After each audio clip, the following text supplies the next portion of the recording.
कि कोई भी व्यक्ति अगर चाहे गुरु हो और शिष्य हो या परिवार का कोई भी सदस्य है, उसको विवेक करना चाहिए हर कार्य। इसके इस बात के पीछे क्या क्या रहस्य है, अगर ये बात है तो क्यों है, और है नहीं है तो क्यों नहीं है, इसको कहते हैं जिज्ञासा।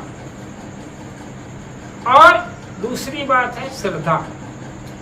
श्रद्धा एक ऐसी चीज है जहां इंसान को गुलाम बनाया जा सकता है। श्रद्धा एक ऐसी चीज है जहां इंसान का शोषण किया जाता है। श्रद्धा एक ऐसी चीज है जो कि आदमी को अंधा बनाया जा सकता है, लेकिन जिज्ञासु व्यक्ति को अंधा नहीं बनाया जा सकता, उसको लूटा नहीं जा सकता, उसको बसूटा नहीं जाएगा। आज जो है हजारों वर्ष के इतिहास में समाज में हमको अंधा बनाया गया, अविवेकी बनाया गया। परमात्मा के नाम से, भक्ति के नाम से, ज्ञान के नाम पर, गुरु भक्ति के नाम पर, क्या क्या नाम से किसको नहीं अंधा बनाया गया। हमको आंखें ही नहीं दिया, हमारी विवेक की क्षमता ही खो दी गई, विवेक ही मार दिया गया। यहाँ तक वर्ण व्यवस्था का विस्तार किया गया और एक वर्ग विशेष को शिक्षा का अधिकार दिया गया। इसी के वजह से भारत देश का जो अस्तित्व है, वो अस्तित्व क्या गया, खतरे में गया। हमारी शिक्षा तंत्र को एक वर्ग विशेष के अधिकार दायरे में, यहाँ पर एक गड़बड़ी की गई। अब हमें गुरु सब कुछ है, गुरु सब कुछ नहीं है। गुरु केवल इतना है, रास्ता बताने वाला, रास्ता बता दिया। अब अगर जिस दिन गुरु को सब कुछ मान लिए तो समझते कि गुरु पशु हो गए, गुरु का दास हो गए। गुरु का सब इतना है कि आप बुझे हुए दिए हो, आपके अंदर तेल भी है, बाती भी है, लेकिन ज्योति नहीं है। गुरु क्या, तेल भी है, बाती है, पर उसके अंदर ज्योति है। बस उसको संपर्क करने की बात है, बाकी उसका संबंध कुछ भी नहीं। परंतु कुछ लोग ऐसे हैं जड़ाध्यासी, जो कि वो कहते हैं कि नहीं मैं तो बुझे ही बुझे, हमारे अंदर ज्योति नहीं है। लेकिन जो ज्योति जिसके अंदर आ गई, वो फिर गुरु और शिष्य में अंतर, गुरु शिष्य। अरे भैया, कचरा नाला अगर गंगा में अगर चली गई, नाला अगर गंगा में चला गया तो फिर वो नाला गंगा हो गया, वो फिर नाला नहीं रहा है।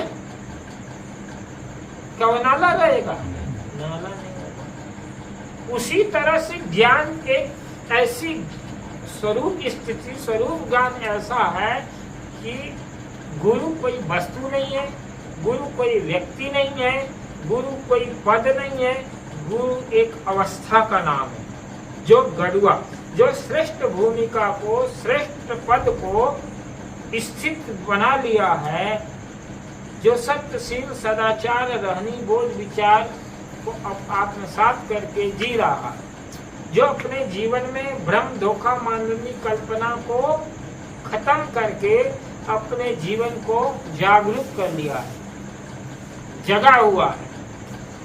महावीर स्वामी ने, भगवान महावीर जैन संप्रदाय के, उन्होंने कहा है कि संत कौन, यानी साधु कौन और असाधु कौन। उन्होंने साधु और असाधु की छोटी सी परिभाषा दी और बहुत मार्मिक परिभाषा है। उन्होंने कहा कि साधु वह जो जगा हुआ है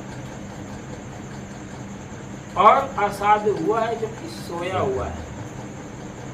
तो सोने और जागने का अभिप्राय यह नहीं कि जितने दुनिया में लोग जगे हुए हैं रात में या दिन में, वो सभी के सभी लोग साधु हैं। एक तो चोर रात में चोरी करता है तो जगा हुआ होता है, वो एक दूसरे के घर में जाकर क्या करता है, सेंध मारता है, ताला तोड़ता है, तो वो भी जगा हुआ है।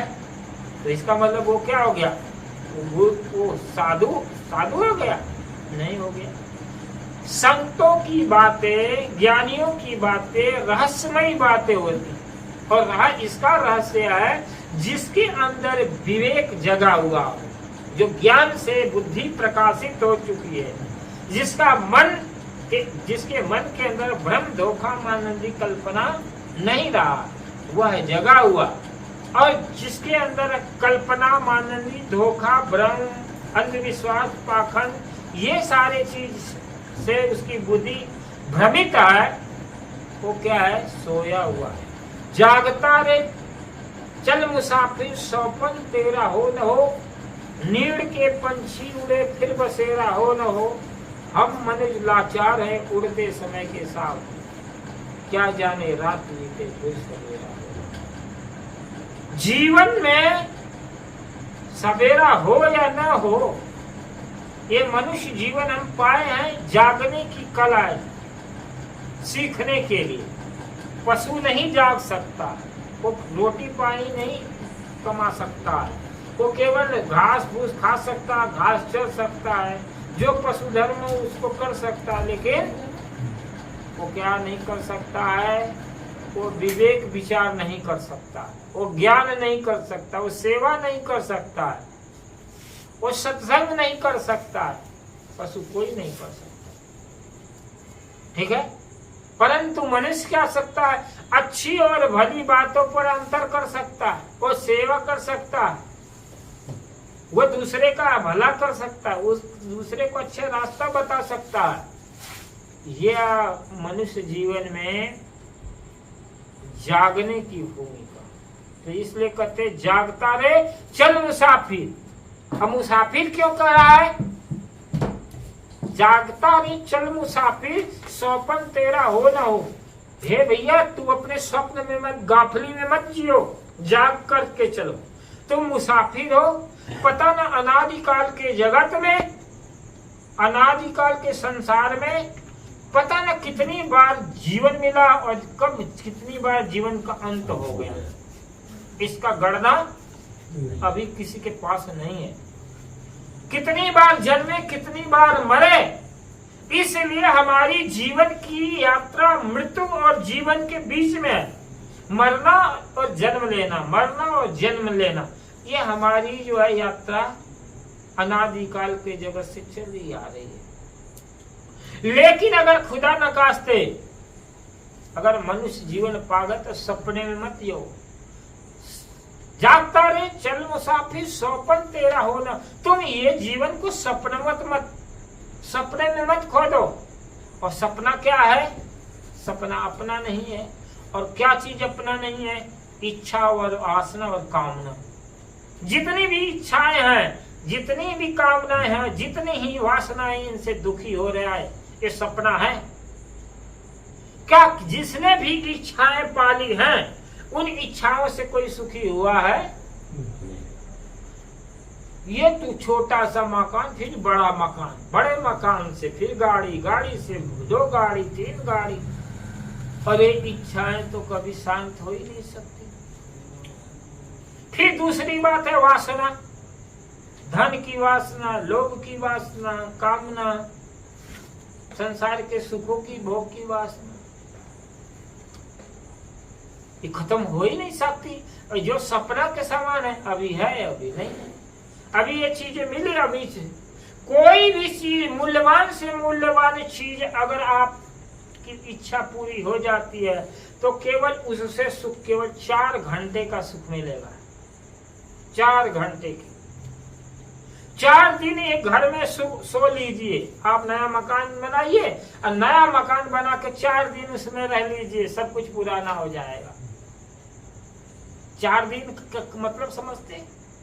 4 पहर है, 4 पहर होश से जी लीजिए, वो सब कुछ पुराना, नया नहीं कुछ रहेगा नहीं।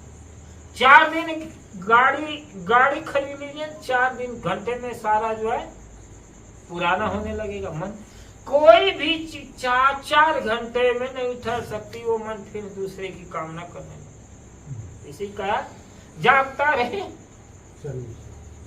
जागता रहे मुसाफिर, जागता रहे चल मुसाफिर स्वप्न तेरा हो न हो, नीड़ के पंछी हुए। आहा, कितने अच्छा। ये जो क्या है, ये हमारा घोंसला है, नीड़ के पंछी उड़े फिर बसेरा हो। एक तो शरीर ये हमारा घोंसला है और दूसरा ये घोंसला है।